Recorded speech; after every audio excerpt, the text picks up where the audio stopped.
Our next speaker is Tatyana Shcherbina, and she will tell us about the universality of the second correlation function of the deformed Ginibre ensemble. Okay, so can you hear me? Is it fine? Okay, great. So first of all, I would like to thank the organizer. It's really very nice conference, and I'm enjoying my time here. So thanks for organizing all that. So my talk is based on the joint paper with Evgeny Afanasyev and Midrasha Shcherbina.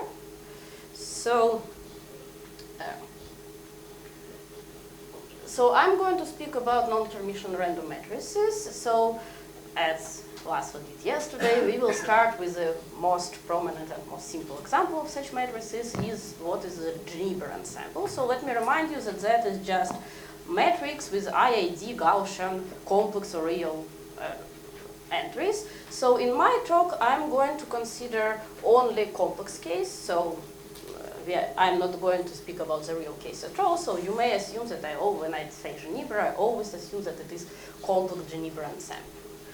So from the random matrix point of view, the first question that you ask is the distribution of the eigenvalues of limiting distribution of the eigenvalues of such matrices. And so the object that you consider is linear eigenvalue statistics. So you take any bounded, say bounded complex support H, and you consider, so if Z are the eigenvalues of matrix H that you consider it, then you can consider what is called the linear eigenvalue statistics is simply the sum of H on all eigenvalues. So you may write the function H of Z, that's also possible, but I would prefer to write it as a function of both Z and Z bar.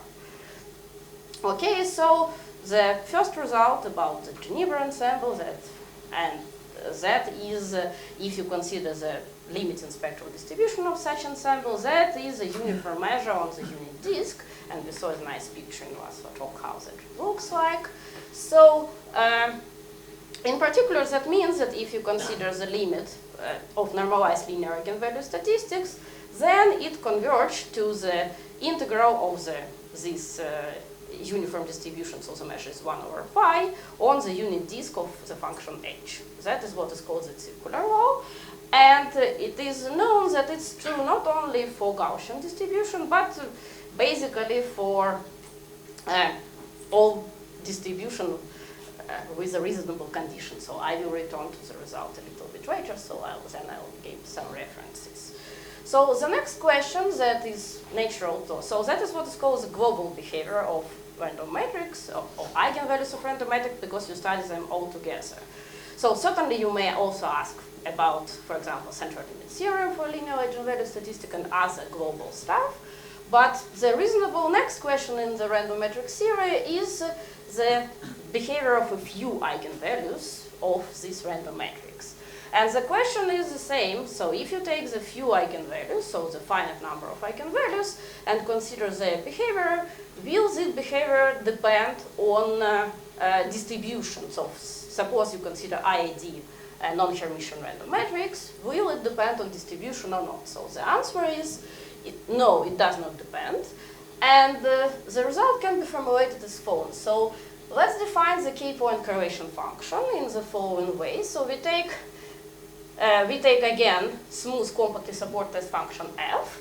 You consider expectation with respect to the matrix distribution of a function, sum of f along the all possible k eigenvalues that you have, then you normalize it, and you define function pkn, so that is a correlation function, to such function that this expression is equal to the integral of f times p for the all any smooth compactly supported test function f.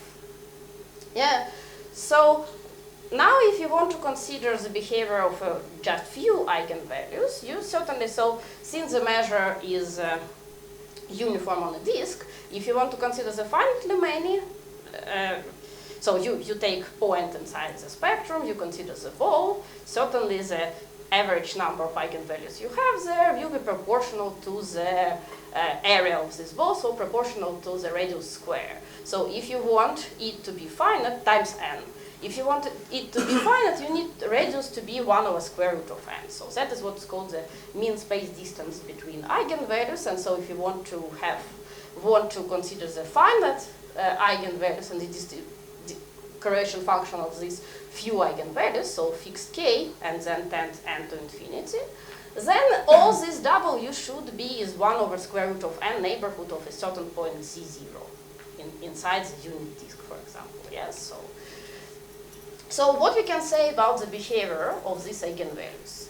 So in the Gaussian case of the classical Ginibre ensemble, that behavior of this function was obtained by Ginibre himself in 1965, as far as I remember, and it was based on the method, so a very specific structure of the Gaussian distribution. This specific structure for the Gaussian distribution allows to write the joint eigenvalue distribution of the Ginibre ensemble as a certain way. So we saw that so that is what's called the determinantal ensemble, and that is similar to the beta ensemble we saw, for example, in Benedict talk, and some other people mentioned them. So the advantage of such kind of ensemble that all the correlation function can be written in terms of certain orthogonal polynomials. So for the Ginibre case, you can consider orthogonal polynomials with a complex weight e to the minus nz, and then joint eigenvalue distribution and all the correlation function can be written in terms of the determinant of the certain kernel that is written as a sum of orthogonal polynomials. But the good thing is that that kernel is just depends on two variables, z1 and z2. So now any correlation function is a determinant of such kernel, and if you want to study the limiting behavior of correlation function, you just need to take z to be z0 plus some w divided by square root of n, and find the limiting distribution of the kernel itself. So if you can find the limiting distribution of a kernel, you automatically have distribution of correlation function for any fixed k. And for the Ginibre ensemble, that was computed explicitly. And the result was the following. So if you have case correlation function and consider it at 1 over square root n neighborhood of certain point z0 inside the spectrum, it is important that z0 is strictly inside the circle, yes, then the limit as n goes to infinity of this correlation function is the determinant of the limits on kernel, which is denoted kb here, b is for bulk, with this kernel. So once again, that was computed just explicitly using asymptotic of orthogonal polynomials. So if z0 is not inside the circle, but on the edge, so on the unit circle, so z0 is absolute value of z0 is equal 1, then this limiting behavior is also known and also can be computed with the same method. And in this case, the limiting behavior is again the determinant, but the kernel is a little bit different. So the formula is written here. It doesn't matter what it is. It is important that it is one concrete formula. So generally, that is for the complex case. If you consider the symmetric case, so not the symmetric case, but the real case, you also can obtain similar formula, but then these k are much more involved, and I don't want to write it here. And also it's not determined. Yeah, so it's perfect. So you also have a limiting behavior with certain kernel, but once again, it's not the determinant that's true, so I don't want to really go deeply in that subject. So the question is, would this behavior, so as I told, the question is, what would that behavior change if I change the distribution? And the answer is no. So if you take non-Gaussian distribution, matrix with ideal element and non-Gaussian distribution, the answer will be the same. So we lost the determinant of structure, so now the correlation function cannot be written as a determinant, so you don't have this nice picture with the orthogonal polynomial, but despite that fact, you still have the same limit. And moreover, it's expected that that statement is much more general than even IID matrices. So I, again, don't want to go deeply in that subject, but generally it is expected that if you have even much more general matrix, then that statement will be true. So you don't necessarily to have IID distribution here. So let me summarize some results. So for circular law, so the Similar result for the Hermitian random variable, so for what's called the Hermitian ensemble, was obtained 50 years ago, but the optimal result for the Ginibre ensemble and generalized Ginibre ensemble with the general distribution was actually obtained much more recently. So you see that for the Gaussian case it was computed Ginibre, then it was a long story when people tried to improve that result for different distributions.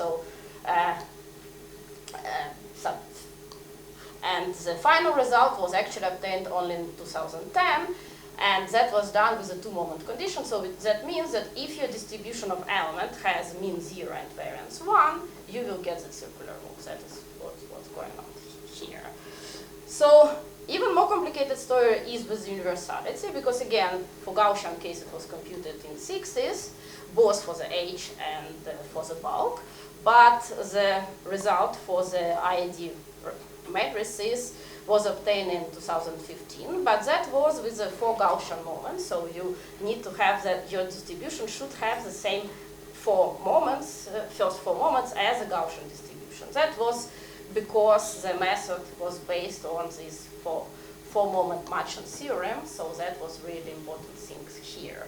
And this condition for the age regime was removed very recently by Chvonier and Schroeder, and that is actually, so I'll mention that result a little bit later, okay, let's say like that.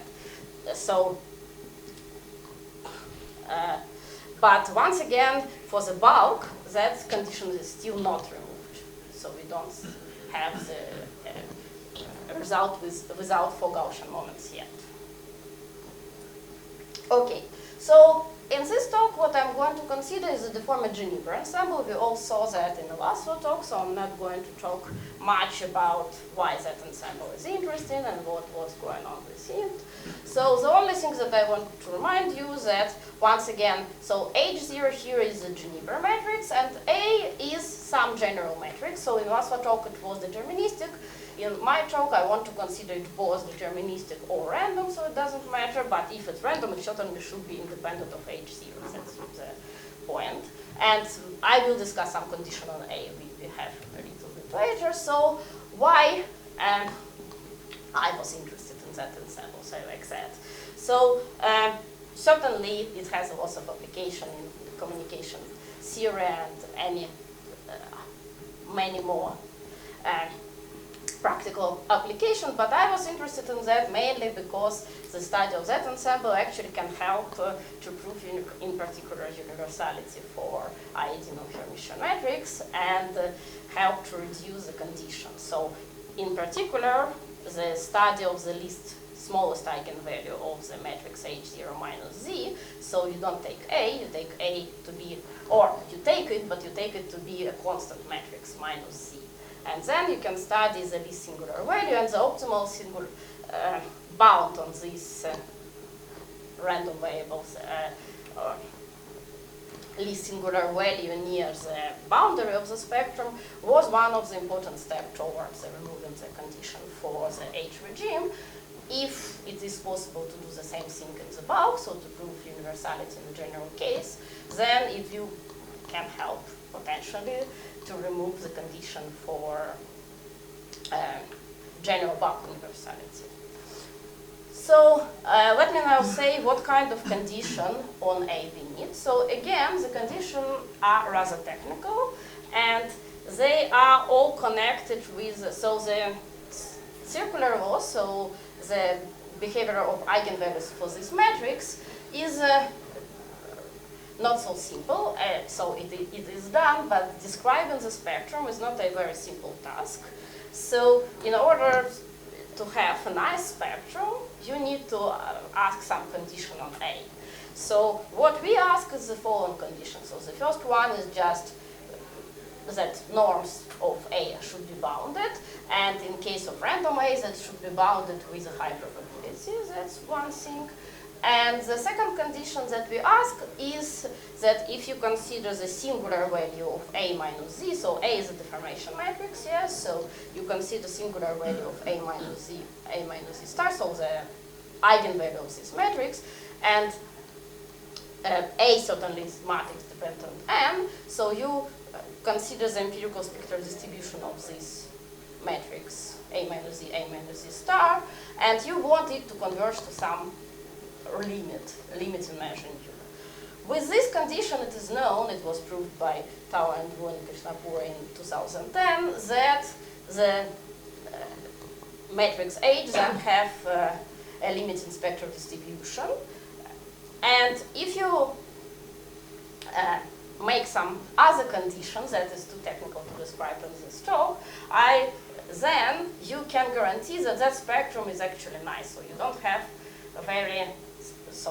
for example, outlier or stuff like that. So what we want actually, we want the spectrum that is piecewise bounded by piecewise smooth function, smooth curves, that's more or less. So we need some conditions that guarantee how that spectrum works. So once again, I'm not going deeply to the subject how that spectrum looks like. So as you probably saw in the last four talks, that can be described with a certain Brown measure. So you can do it rigorously and make some assumption, but generally with a quite general assumption, you can guarantee that the limits in spectrum on this ensemble is good enough to study something. So what kind of matrices are satisfied with that condition? So for example, you can consider A, which has a finitely many point point of spectrum. So for example, you saw in the last talk, it was a matrix that has 1 and 1, minus 1, that one we can consider.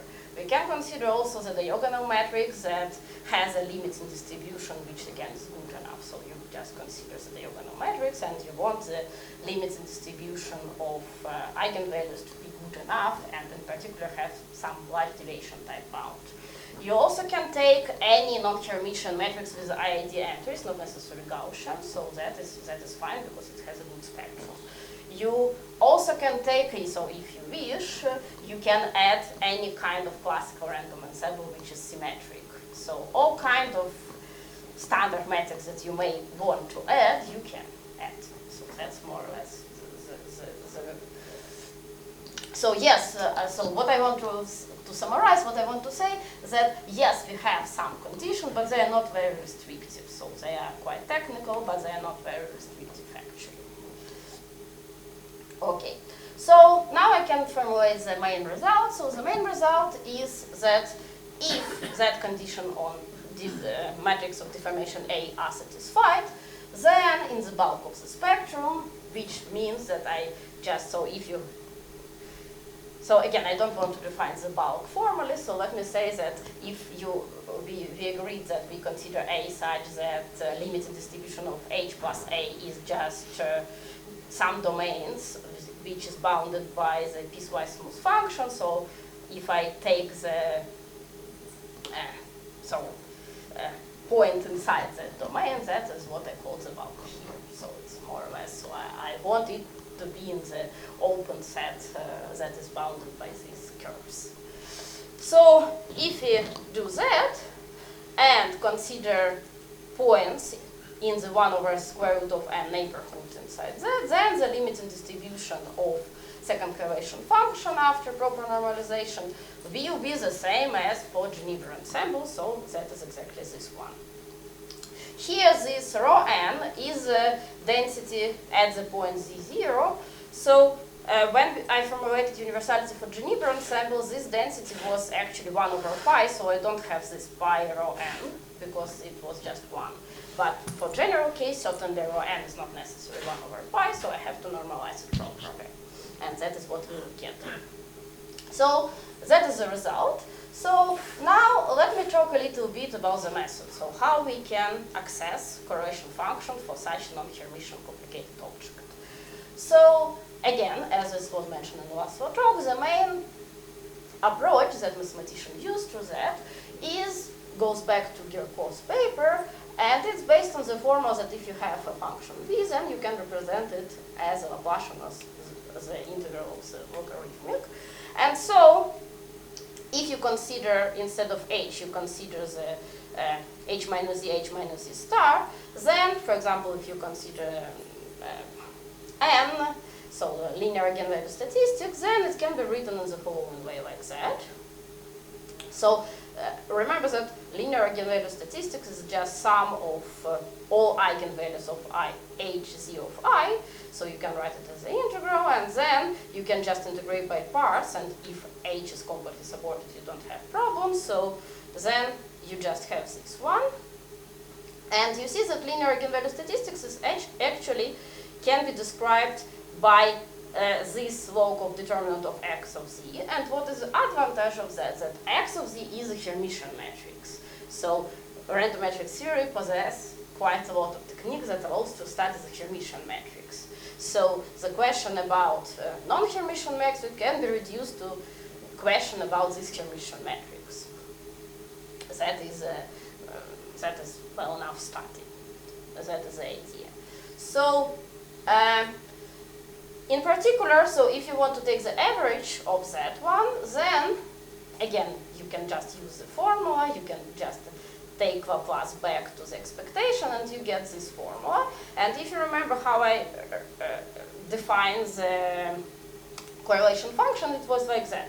If you take expectation of a sum of certain function of a sum of eigenvalues, it should be integral of this function times correlation function. In this case, that is exactly what I have. I have expectation, so I have integral of h, so everything by what h is multiplied should be the first correlation function here. So the first correlation function in this case is exactly this Laplacian of log of the determinant of f. So you see that first correlation function can be accessed by taking the certain derivative of this expectation of log that of x. So once again, x is just h minus z star, so that is a Hermitian matrix. Whatever h is, that is a Hermitian thing. So generally that is how people approach that kind of thing. So the approach that I'm going to use is again due to Jan and Sommer. So instead of considering this expectation of log of the determinant, it's more convenient to consider the ratio of the determinant, and they take the derivative. That is the idea. So why it's more convenient, you will see in a couple minutes. But the idea is that instead of considering just this log of determinant of x of z, you consider the expectation of the ratio of two determinant, and then when you take derivative, you will get log. Derivative of logs. It will be the same actually thing, so one can check that in this case the density can be obtained by this formula. So if you're interested in a second correlation function, you can do more or less the same thing, but what you need the ratio of two determinant on top and two determinant on bottom. That's what's going on. And after that, again, you need some kind of derivatives and limits epsilon goes to 0 at the end. So generally, I'm a bit cheating here somehow, because what I do to prove that accurately, what you actually need to consider is, remember that, let me say it here, when I look here, there is no any epsilon here. I don't have any epsilon at all. But here, you see that I have epsilon here. Actually, that should be different epsilon.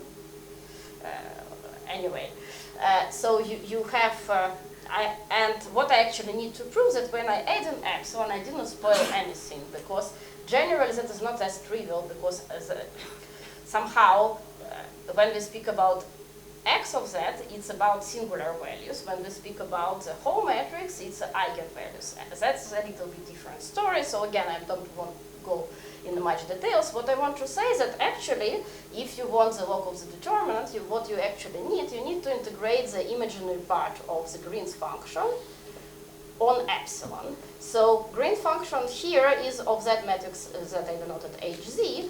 That is what is called hermitization of the matrix X, which is h minus z and h minus z square. So if you see this h, so the determinant of this matrix is certainly exactly the same as determinant of h minus z star. Yes, so what you will get, so instead of considering the resolvent of x, it's more convenient to consider the resolvent of this guy. If you integrate the resolvent, not surprisingly, you will get exactly log of determinant. So what you actually need to prove that if you take this guy, that this will be closed. So you need a good bound on this guy. So actually, when you're considering this stuff, you need a good bound for that, not only for small epsilon. You need actually a good bound for that for any epsilon. But, so that is generally true, but what is very important here is that actually one can prove that the most interesting, so the regime that gives you the most contribution and actually the most, say, technically involved regime and most complicated regime is when this epsilon that you take here is of order 1 over n, so the main spacing between the eigenvalues of this matrix. So this matrix is Hermitian, so you can easily compute what is the limiting distribution of eigenvalues here, and certainly the mean distance between eigenvalues will be 1 over n. So the interesting regime exactly wins this epsilon, so the imaginary part of the z in the resolvent somehow is of order this main space distance. So what I'm going to talk now is actually only this regime. So I will consider epsilon of order 1 over n here. So I'm not going to talk about other regimes. Okay. So now let me speak about, so once again what we want the expectation of the ratio of the determinant. So how we want to study it? The idea is we want to obtain the integral representation for that. So to do that, what I need is another technical tool that was mentioned a couple of times during this conference, and that is what is called the supersymmetric approach. Again, I'm not want to go deeply in the background of this approach. What I want to show you is a very simple formulas that allows you to obtain the integral representation. So what are that? So let's consider 2n of anti-commuting random variables, so the Grassmann variables. So n of them will be called psi, and n of them will be called psi bar, for some reasons that I don't want to discuss again. You may think about them as completely independent. It's not important here. So, and you assume that all of them are anti-commuting. So they certainly generate the Grassmann algebra, which is just an algebra of polynomial. Since any psi square gives you 0, so the polynomials are no more than linear in each variable, so that's kind of the degree of polynomial no more than 2n. One can certainly define a function of this Grassmann variable, so if you want to define the function of the element of this algebra, you just subtract the numerical part, so the part that doesn't have any graph. You have polynomial, you take out the free coefficient and you substitute it to the Taylor series. So for example, if you have exponent of just linear combination, so A are usual real number, real or complex, it doesn't matter, and psi are Grassmanns, then what you need to substitute it to the Taylor series. Then since any linear Grassmann square gives you 0 because of anti-commuting property, you just get that exponent is the same as this guy. If you take the quadratic form, that for first order you will get more or less the same. But if you have a quadratic form not of first order, but you have more variables there, then you certainly will need to expand it a little more. So what you do, once again, you substitute it to the Taylor series. That should be 1/2 here, actually, because that's Taylor series for exponent. So you substitute it, the first term will be like that, and the second term, the top term, because here you already have a product of all involved Grassmann, will be the determinant. That is not a coincidence, and one can easily prove that if you put here the k quadratic form, then you also the top coefficient will be the determinant. That's kind of easy computation. So now let us follow in Berez and define the formal integral with respect to the Grassmann variable. So once again, this integral does not have any common thing with any kind of Riemann sum, measures, or whatever. That's just a formal algebraic operation. So no convergence, nothing like that. Yes, so you just define that integral of the constant is 0 and integral of the variable with respect to this variable is 1. Now then you expand this to so repeated integral is multiple integral is a repeated integral, and you assume that differentials, same differentials, are anti-commuting as well. So that is what you get. So roughly speaking, if you have a function of Grassmann variables eta 1 and so eta k, then, and you want to integrate it, then integral returns you the top coefficient, so the coefficient near product of eta 1 and so eta k. And the order does matter, so it is important to maintain the order of them. Yes, so that is the integral. So if you define the integral this way, then, as I told you, the integral of the quadratic form, so whatever matrix A you have, if you integrate the quadratic form with respect to product of all psi's, so yes, that is exactly the same as I had here, but with minus. Then what you get will be the determinant of A. And that certainly is complete analog of a Gaussian distribution for usual complex variables. So if you take A to be a positive matrix and take phi to be a complex vector now, and make the same integration with respect to phi and d phi, I wrote it real and imaginary part, but that doesn't matter, you will get the determinant inverse. So Gaussian integration in Grassmann algebras also gives you the determinant, but not the inverse determinant, but the determinant itself. And that is why you actually can use it to obtain the integral representation for the ratio of the determinant. So what the idea is, you use Grassmann variables to represent integral on top, determinant on top, and complex variables to represent the determinant on bottom. That's the idea. So you do it. Oh, probably I also have to say a few words about super matrices. Okay, yeah. So before we come to the integral representation, let me say a few words about linear algebra on superspace, I say like that. So again, one can take vectors that has half Grassmann variables and half complex variables, and one can define super matrices, which are the linear transformation of such vectors.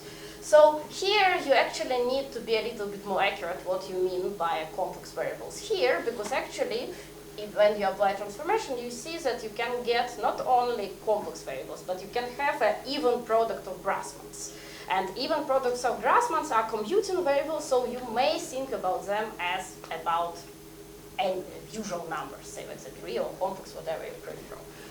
So, but anyway, you can do it this way. So when you say the super matrix, it's usually the block matrix. Blocks A capital, B capital means that you have a usual matrix. So whatever, real, complex, whatever number you choose. And these Greek letters means that you have a square Grassmann matrix. So the matrix with independent Grassmann entries. And by Grassmann here, I mean that you have a sum of only odd product of Grassmann. So that is anti-commuting part of the variable. So if you consider the gradation of Grassmann algebra, then this one will be odd elements and that one should be even one. So that's what's going on here. Okay, then two formulas for Gaussian distribution can be combined together, and expectation of the quadratic form with this matrix F with the super matrix and super vector will give you the super determinant that can be defined this way. So you also can define what is a super trace. Super trace can be defined this way, and the reason for that definition is that most properties of usual determinant and usual trace can be maintained. For example, if you have super trace of F1, F2, that is the same as super trace F2, F1, so you have a cyclic property. You have a property that log of super determinant and super trace of log and other important properties. So you can work with them almost the same way as with the determinant, usual determinant and usual trace. That is why we need them. So now let me return to the integral representation for the correlation function. So I will do that for the first correlation function because it's much easier than the second one. So let me just, let me remind you that that is just ratio of two determinants. That's all. So you have determinant of x plus epsilon square. So as I told you, it's much more useful to, instead of considering x minus z, h minus z, h minus z star, to use hermitization of that matrix, of this form. Yes, and then the determinant of this matrix is actually times some epsilon to the n, is the same as the determinant we need. And for this matrix, you can apply the formula that we just discussed with the Grassmann variables and with the convex variables. So what we do, we take two vectors. First one, that's 2n by 2n matrix, so we need vector that is a convex vector, that is a Grassmann vector, and then you write two quadratic form on that matrix, and that is the first integral representation you have. What is good about that representation? That it is linear in element of h, and in particular, it remember that h is h0 plus a, and expectation that's written here is expectation in h0. It's a Ginibre Gaussian expectation. So the form that you have an exponent here is linear and h0, so it's easy to take expectation of it now. Modulo that you can work with even Grassmann the same way as with the usual numbers, but that is not so hard to prove here.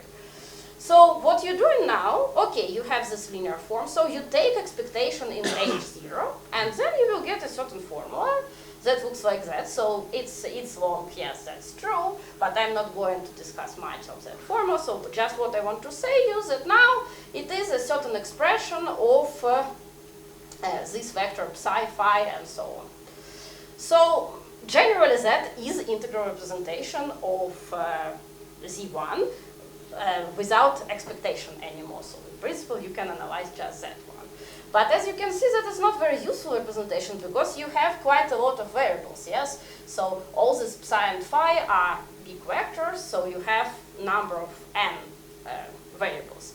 So the idea of supersymmetric approach that after you do something like that, you can reduce the amount of variables, and for most cases of random matrices, not for all, for a band, for example, you cannot do it the finitely many variables, but for most cases that you consider, you try to reduce it, this integral representation now to the finite amount of variables after that, because that is not very useful to analyze.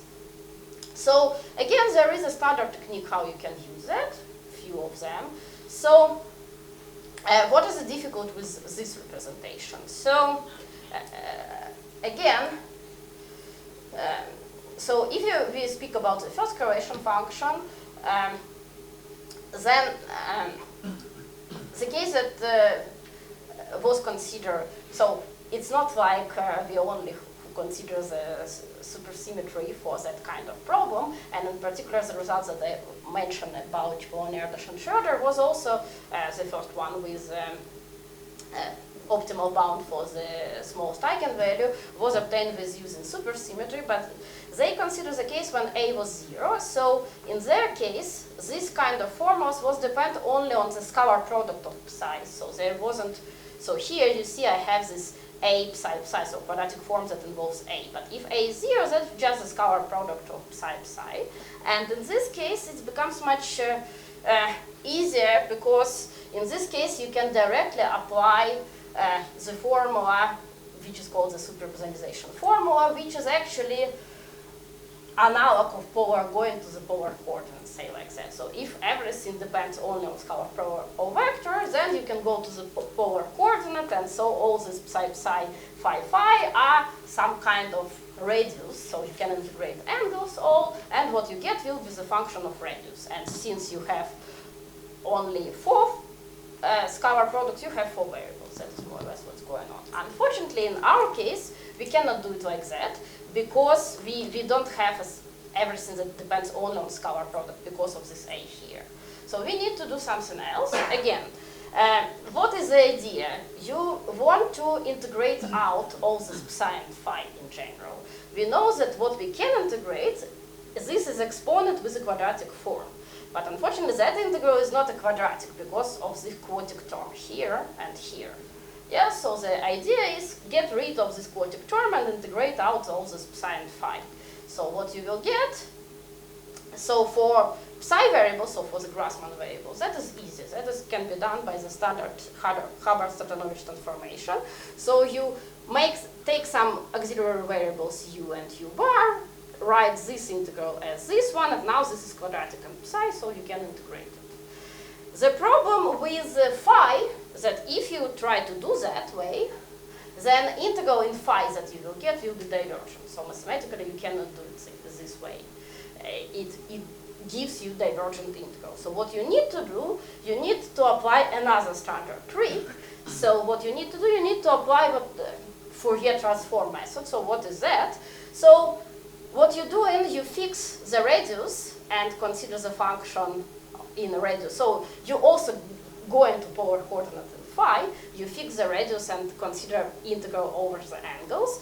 Then you take the inverse, the Fourier transform of these random variables, which then you go back to the x variables and obtain integral representation for that. And then you take the inverse Fourier transform. That also gives you some auxiliary variables, but after that what you will get will be again quadratic and phi, and you can integrate it. So that is the idea. So in one and the one case, so just ratio of two determinants, that is the formula that you get finally. It looks like that. So it doesn't matter what this all f are.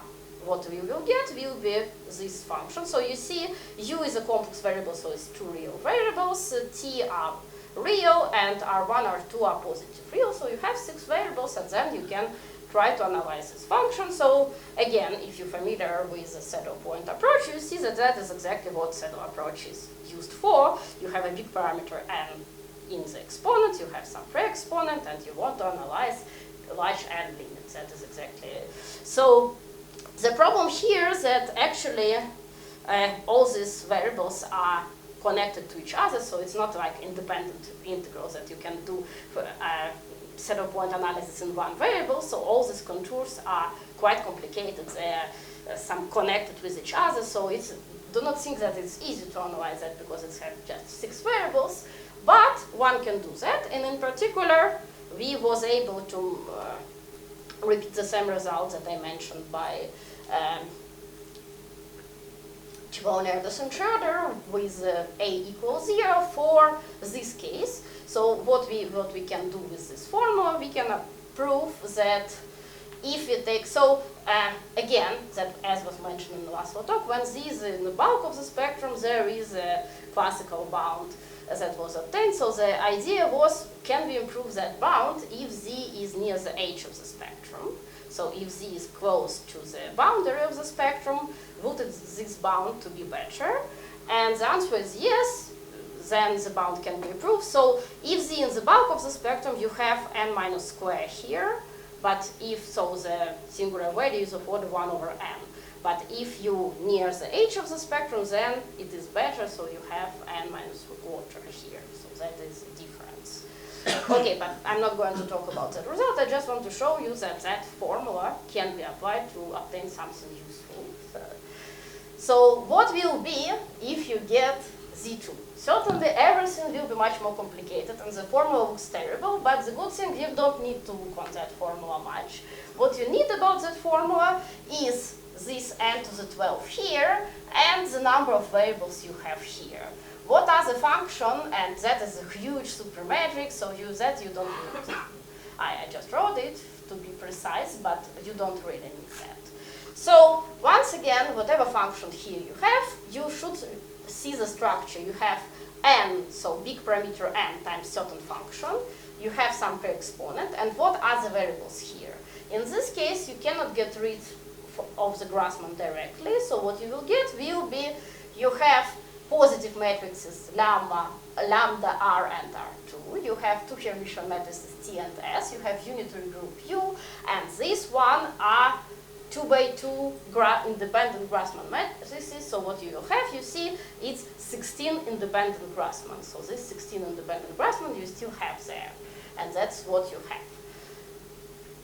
However, integral of the Grassmann, it's usually, so any expansion in Grassmann is just polynomial, so you can formally expand this and look on that as, so that is also a pre-exponent somehow, so you don't really need to care about that. So once again, I don't really care now about what that function is, I just want to show you how that works. So after that, again, that is of question about saddle point analysis. So what you need to do now, you need to do the saddle point analysis in all that variables that you, real variables that you have. You don't touch Grassmanns, but what you want to do the saddle point analysis in a real variable. again, that is highly non-trivial because these contours now are matrix contours. They are connected with each other, and that's so. So I used to have complicated Grassmann integral. So I would say that if I say that it's not trivial, it's indeed non-trivial. So again, so you can compute the set of points. That is easy task. That's just the solution of such equation, and it is reasonable to have that because that is how the boundary of spectrum can be defined, so how the spectrum can be defined. So you can compute the set of points. Now assume that you go to the set of points, so you perform the set of point analysis.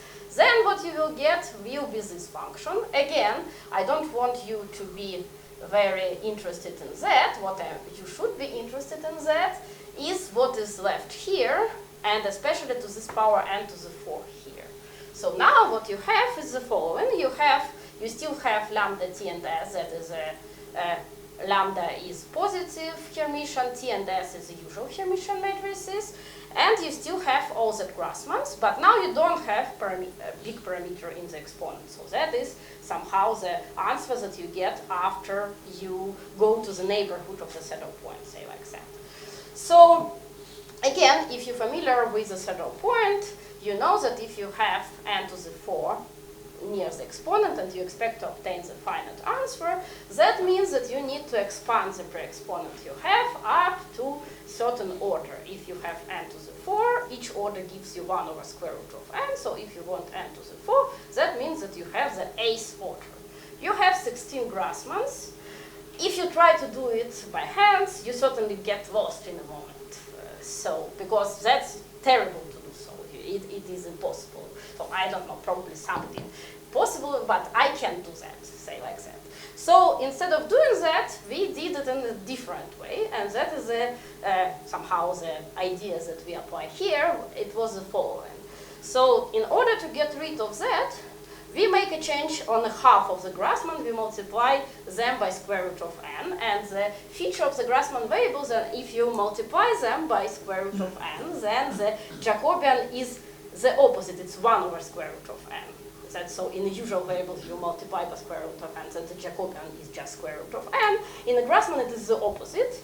It's easy to get from the formula of the integral. You get 1 over square root of n. So if you change the variables as half of Grassmanns, then certainly it will kill that n to the 4, and you don't have it.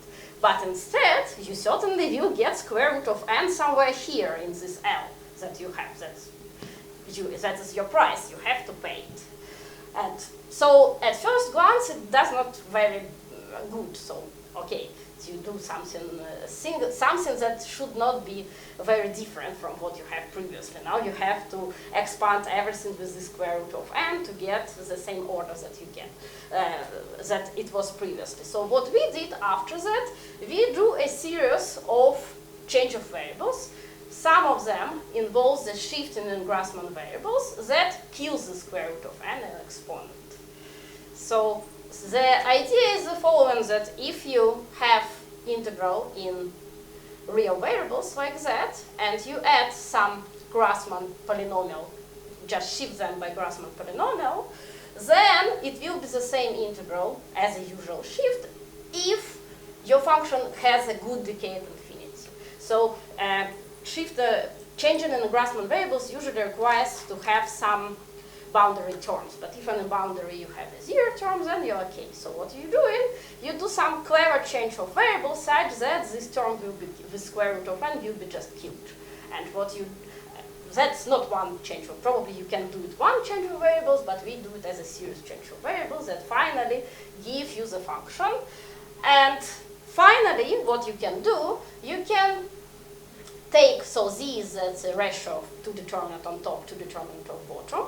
So what you do, after all this change of variables and algebraic manipulation, you can prove that actually the derivative that you need to compute is the same as the derivative of certain function z0, which is still integral. On this kappa are still Grassmann, psi are still Grassmann, so you still have a big integral. But what is important is that now this function L0 and E star are universal. So they will be the same if you compute it for the pure Ginibre. It doesn't matter.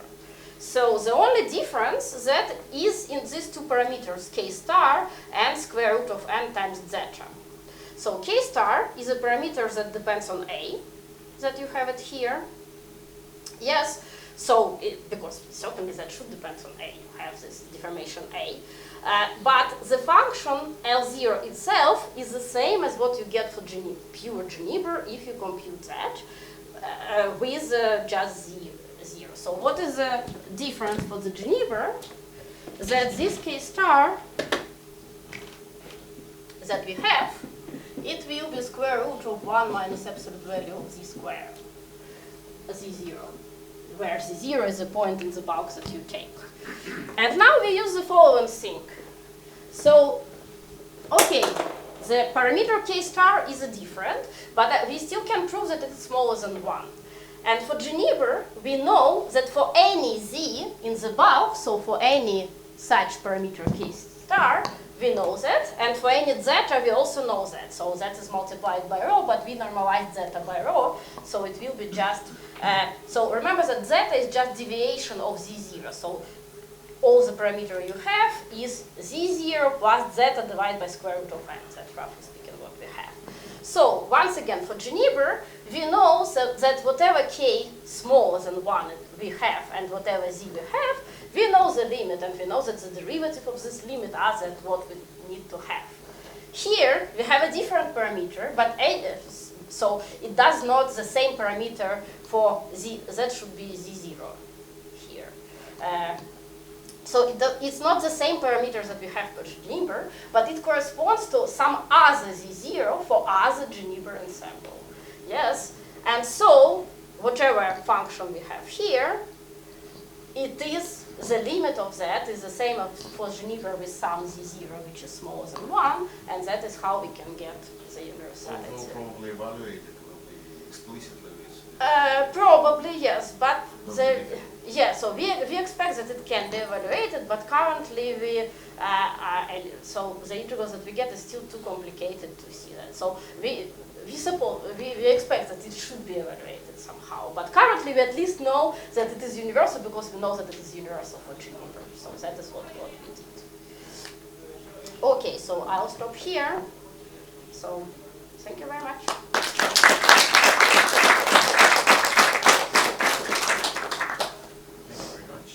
Questions? Comments? Is it known that this ensemble is not determinant? For general A. I think asymptotically.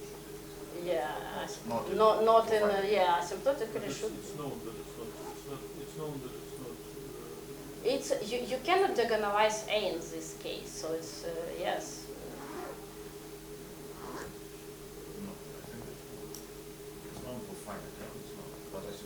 Asymptotically certainly. Yeah, because No, I think even at the level that it will be a kernel. So yeah, probably. More questions?